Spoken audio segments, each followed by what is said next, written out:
சமச்சீர் கல்வியை முடக்கினாங்களா? சமச்சீர் கல்வியை ரத்து பண்ணாங்களா? சமச்சீர் கல்வி என்பது என்ன? சமமான கல்வியை மாணவர்களுக்கு வழங்க வேண்டும். ஏழை பணக்காரன் என்கிற பாகுபாடு பொருளாதார ரீதியில் இருக்கலாம், ஆனால் சமுதாய ரீதியில் இருக்கலாம், ஆனால் கல்வியில பாகுபாடு வேறுபாடு இருக்கக்கூடாது என்பதற்காகத்தான் சமமான கல்வியை கலைஞர் அவர்கள் ஏற்படுத்தி தந்தார்கள். அப்படி ஏற்படுத்தி தந்த சமமான கல்வியை, சமச்சீர் கல்வியை ஜெயலலிதா ஆட்சிக்கு வந்தவுடனே முதல் சட்டமன்ற கூட்டத்தொடரிலே அதை ரத்து செய்து தீர்மானம் போட்டார. அதற்கு பிறகு உயர்நீதிமன்றம், உச்ச நீதிமன்றம் வரை சென்று அதற்கு பிறகு சமச்சீர் கல்வி தேவைதான், ஜெயலலிதா ரத்து செய்தது செல்லாது, கலைஞர் கொண்டு வந்த சமச்சீர் கல்விதான் தமிழ்நாட்டிற்கு தேவை என்று தீர்ப்பு தந்தது.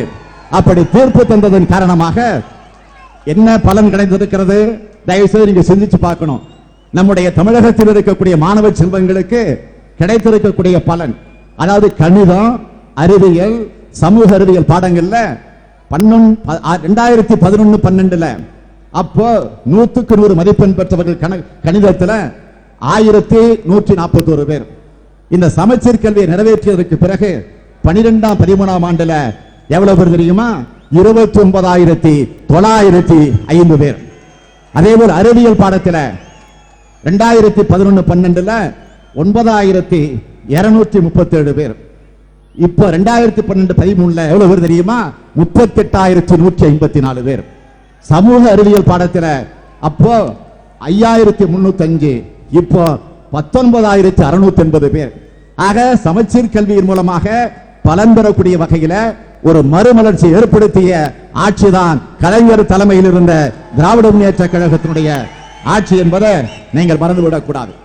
அது மட்டுமல்ல, மாணவர்கள் நலனில திராவிட முன்னேற்ற கழகத்தினுடைய ஆட்சி எந்த அளவிற்கு அக்கறை எடுத்துக்கொண்டு பல திட்டங்களை, சாதனைகளை படைத்திருக்கிறோம் என்பதற்கு எத்தனையோ உதாரணங்களை நான் காட்டிட முடியும்.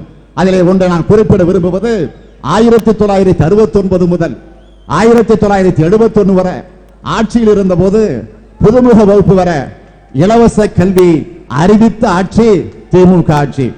89-91 நாம் ஆட்சியில் இருந்த போது மிகவும் பிற்படுத்தப்பட்ட வகுப்பினருக்கும், அதே போல வருமான வரம்பிற்குட்பட்ட பிற்படுத்தப்பட்ட வகுப்பினருக்கும் பட்டப்படிப்பு வர இலவச கல்வியை வழங்கிய ஆட்சி திமுக ஆட்சி. பெண்களுக்கு பட்டப்படிப்பு வர இலவச கல்வியை தந்த ஆட்சி திமுக ஆட்சி. 96-2001 கழகம் ஆட்சியில் இருந்த நேரத்தில் கிராமப்புற மாணவர்களுக்கு தொழில் கல்லூரியில 15 விழுக்காடு இடஒதுக்கீடு வழங்கிய ஆட்சி திமுக ஆட்சி. 10ஆம் வகுப்பு 12ஆம் வகுப்பு முடித்து செல்லக்கூடிய நேரத்தில் சாதி சான்றிதழ், வாழ்விட சான்றிதழ், வருமான சான்றிதழ் வழங்கக்கூடிய திட்டம் 99-2000 முதல் கழக ஆட்சியில தான் நடைமுறைப்படுத்தப்பட்டது என்பதையும் நீங்கள் மறந்துவிடக் கூடாது.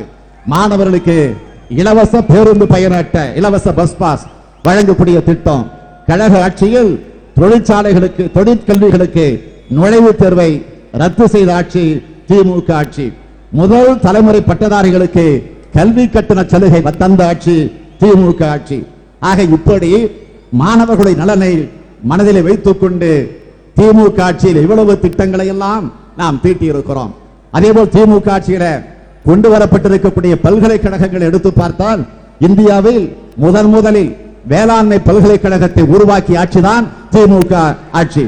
ஆசியாவிலேயே முதலில் கால்நடை பல்கலைக்கழகத்தை உருவாக்கிய ஆட்சியும் திமுக ஆட்சி தான்.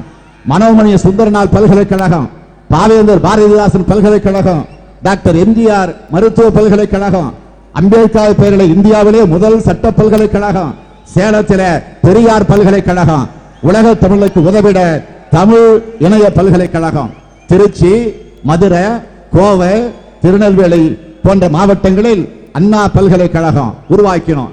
ஆனால் இப்போ ஜெயலலிதா ஆட்சியில அத்தனையும் இழுத்து கிடப்பிட போட்டிருக்கு. அதுதான் வேதனை தரக்கூடிய செய்தி என்பதை நான் இந்த நேரத்தில் குறிப்பிட விரும்புகிறேன். ஆக அது மட்டுமல்ல, இப்போ நம்முடைய தேர்தல் அறிக்கை, நாடாளுமன்றத்துடைய தேர்தல் அறிக்கை கலைஞர் அவர்களால் தயாரிக்கப்பட்டு வெளியிடப்பட்டிருக்கக்கூடிய தேர்தல் அறிக்கை. அந்த தேர்தல் அறிக்கையில படித்த இளைஞர்களுக்கு, மாணவர்களுக்கு பல்வேறு திட்டங்களை, சலுகைகளை உருவாக்கி தரப்போகிறோம் என்று இந்த தேர்தல் அறிக்கையில குறிப்பிட்டு காட்டியிருக்கிறார்கள். அதை நான் குறிப்பிட்டு சொல்ல வேண்டும் என்று சொன்னால், படித்த இளைஞர்களுக்கு வேலை வாய்ப்பு உருவாக்க போர்க்கால அடிப்படையில் ஒரு சிறப்பு திட்டத்தினை செயல்படுத்த வேண்டும். இதை செயல்படுத்த தேவையான கல்வி மற்றும் பயிற்சி மையங்களை நாடு முழுவதும் அமைத்திட வேண்டும். நகர்ப்புற இளைஞர்களுக்கு வேலை வாய்ப்பினை உருவாக்க தனி முயற்சிகள் மேற்கொள்ளப்பட வேண்டும். அரசு துறையில் புதிய வேலை வாய்ப்புகள் உருவாக்கப்பட வேண்டும். சுய வேலை வாய்ப்பு திட்டங்கள் உருவாக்கப்பட வேண்டும். அதே போல படிப்பதற்காக வங்கிகளில் பெற்றிருக்கக்கூடிய கடன்கள், இதை திருப்பி செலுத்த முடியாத மாணவர்கள் மிகுந்த கொடுமைக்கு ஆளாக்கப்பட்டிருக்கிறாங்க. ஆகவே இதை சரி செய்ய வேண்டும். அதே பெற்றோர்கள் மிகுந்த அவமானத்திற்கு அதனால் ஆளாக்கப்படுகிறார்கள். ஆக இப்படி பத்திரிகைகளில் அந்த செய்திகளை வெளியிடுகிறார்கள். இதை உடனடியாக தடுத்து நிறுத்த வேண்டும். எனவே அவர்கள் வாங்கியிருக்கக்கூடிய கடன் முழுமையும் உடனடியாக ரத்து செய்ய வேண்டும் என்கிற அந்த உறுதிமொழியை தேர்தல் அறிக்கையில தலைவர் கலைஞர் அவர்கள் குறிப்பிட்டு காட்டியிருக்கிறார்கள். ஆக நீங்கள் புரிந்து கொண்டு